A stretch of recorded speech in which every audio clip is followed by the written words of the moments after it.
Ndabasuhuje, nitwa Itangishaka Emmanuel. Menya inkomoko y'izina Kigali, umurwa mukuru w'u Rwanda. Inkomoko y'amazina y'imisozi y'u Rwanda yavuye ku gitero cy'Abanyoro. Ubwami bw'Abanyoro ni bumwe mu bwabaye ubuhanganye mu ngoma zigize igihugu cya Uganda. Mu bihe by'umwami Mukobanyi w'u Rwanda, bwari buhereye mu burengerazuba bwa Uganda y'ubu. Ibihugu bwari buturanye nabwo twavugamo Ubuganda, Ubukiri, Ubukede, Ubusogo, Toro ndetse na Ankore. Ubu bwami bwari bumaze kuzahaza ingoma zari zituranye nabwo, ku buryo rero bwigaruriye ibice byinshi by'uburengerazuba, amajyaruguru ndetse no hagati muri Uganda. Abanyoro baje kumenya ko ngo hari ubwami bw'igihangange bw'u Rwanda bwazengereje ibihugu by'akarere rurimo, nuko rero bafata icyemezo cyo kuza guhangana nabwo kugira ngo icyubahiro n'ubuhangange muri aka karere bisigarane ingoma y'Abanyoro, u Rwanda rutakivugwa. Nkuko tubikesha igitabo Intwari z'Imbanza zubatse u Rwanda rugahamya igitinyiro, cyanditswe na Nsanzabera Jean Rodier, havugamo ko igitero cya mbere cy'Abanyoro cyari kirangajwe imbere n'umwami wabo Cwa rya Nyabwungo, cyagabwe ku ngoma ya Kigeli Mukobanya watwaye u Rwanda hasaga mu mwaka w'igihumbi 1378 kugeza mu mwaka w'igihumbi 1411. Muri iki gitero Abanyoro bateye bigabyeho imitwe ibiri. Igitero kimwe cyamanutse mu Bugara gica mu ndorwa y'Iburasirazuba gihinguka mu Buriza cyambuka Nyabugogo ahari urugabano rwa Gasabo ndetse n'Uburiza kigana Intora ahari ingoro ya Mukobanya. Ikindi gituruka indorwa y'Iburasirazuba gica mu ngoma y'Urweya n'Urweya rero rw'Umubari cyambukiranya Igasaka gihinguka mu Bwanacyambwe. Abanyoro bahageze bahawe inzira n'umwami w'Ubwanacyambwe Nkuba ya Nyabakonjo, berekeza ku ngoro ya Mukobanya yari Intora, kuri ubu hitwa ku Gisozi mu kagari ka Ruhango. Igitoro cy'Abanyoro cyarasikiye mu Bwanacyambwe, cyasakiranye n'umutwe w'ingabo zari ziyobowe n'igikomangoma Sekarongoro, umuhungu wa Mukobanya waje kugikomerekeramo. Amaraso ya Sekarongoro wari intwari ikabije mu kurwana yamenekeye i Musave, ubu ni mu murenge wa Ndera, yatumye bamwita Mutabazi. Ingabo z'u Rwanda zaje gukubitwa inshuro zirahunga. Abanyoro batwika ingoro ya Mukobanya ku Gisozi, bakurikiranye Abanyarwanda bashakaga kubanyaga inka mu gihe rero bambukaga Nyabarongo bagana mu Ndoga. Abanyarwanda babibonye bashira ubwoba, babifashijwemo n'ingabo z'Abanyenduga zari ziyobowe na Mashira ya Nkuba akiri igikomangoma wari inshuti ya Mukobanya by'agahano.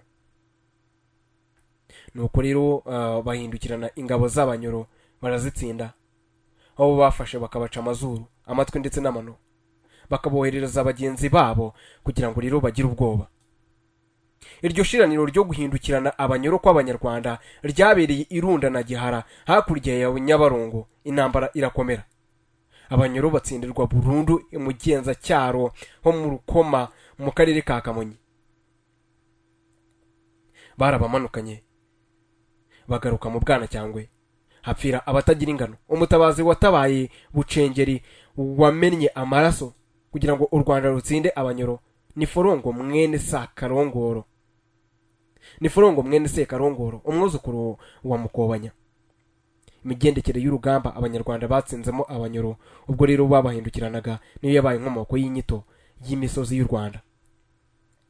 Ihunga ry'Abanyoro barokotse umuheto wa Mukobanya bashaka gusubira iwabo, nayo yakoreye mu ngata abisi b'imisozi y'u Rwanda. Hanyuma imwe mu musozi n'uduce dukomora amazina ku gitero cya mbere cy'Abanyoro n'utuwe. Ako gace ka mbere ni Nyamirambo, ni umwe mu mirenge igize akarere ka Nyarugenge ho mu mujyi wa Kigali.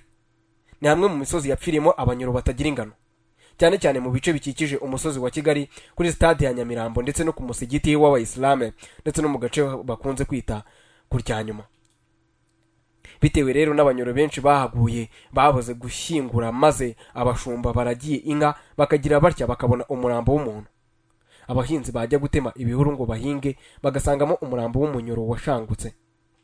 Abahigi batamitse umuheto imige zabo zikabazanira imirambo y'Abanyoro.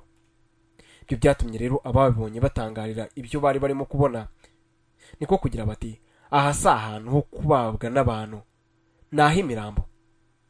Uko niko rero hakurikijeho kuhita Nyamirambo, hacibwa iteka ryo kuzajya hashyingurwa hagahinduka irimbi ko nta muntu uzongera kwatura. Amateka y'ibyahabaye yatumye hagirwa n'umwihariko wo gushyingurwamo n'imisozi ihegereye nk'ahari irimbi rya Rugarama mu bugingo n'ubu. Nyamirambo bivuga ahatuwe n'imirambo, ahariwe gushyingurwa inturo y'abazimu, ubwo ni abantu bapfuye. Hari akandi gace kitwa Akumunigo, ni kamwe mu tugari tugize umurenge wa Rwezamenyo mu karere ka Nyarugenge ho mu mujyi wa Kigali. Hakura inyito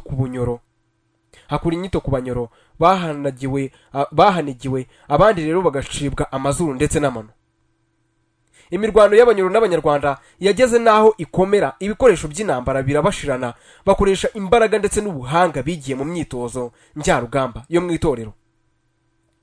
Ingabo za Mukobanya zari zifite ibidafungura.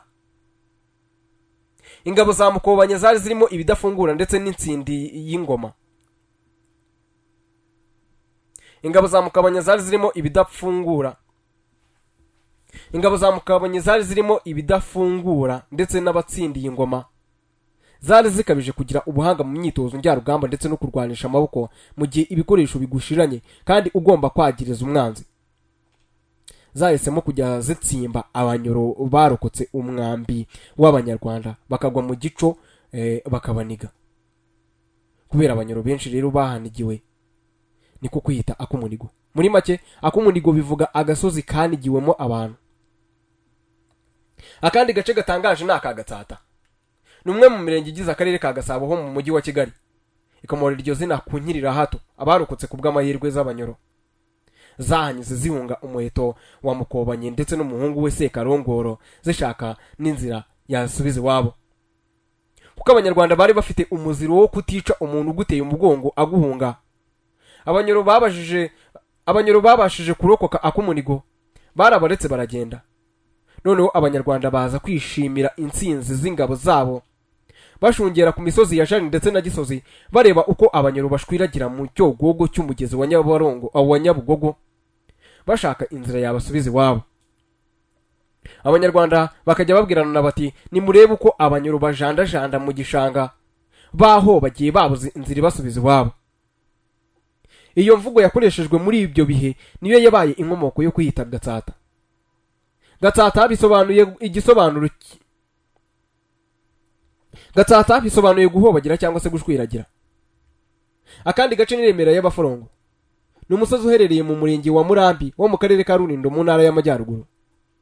Ukomora inyito ku baturage bahatuye mu bihe byo hambere, bari bafite inkomoko ya Forongo mwene Sekarongoro umwami w'u Rwanda. Nyuma y'itsindwa ry'abanyoro, Forongo yahawe icyubahiro gikomeye cyane, ku buryo rero bamwitiriye umusozi wa Remera yari atuyeho, ukurizaho kwitwa Remera y'Abaforongo. Igatsibo ni umwe mu mirenge igize akarere ka Gatsibo mu ntara y'Iburasirazuba. Akomora inyita ku banyoro bahanyuze basubira iwabo, nyamara bigaragara ko bataye icyerekezo kigana iwabo. Ubusanzwe ubunyoro bwabarizwaga mu burengerazuba bwa Uganda. Noneho abahungaga ubo banyuze mu cyerekezo kigana mu burasirazuba ndetse n'amajyepfo ya Uganda, ku buryo bigaragara ko inzira igana iwabo bari bayitaye. Kuzayishyikira byari bubatwara igihe. Abanyarwenya babonye bagenda bari bamenye ibyababayeho mu gitero bagabye i Rwanda, nibo bagiye bavuga bati, buriya se abanyoro ntibanyuze inzira itaziguye mu zigomba kubageza iwabo.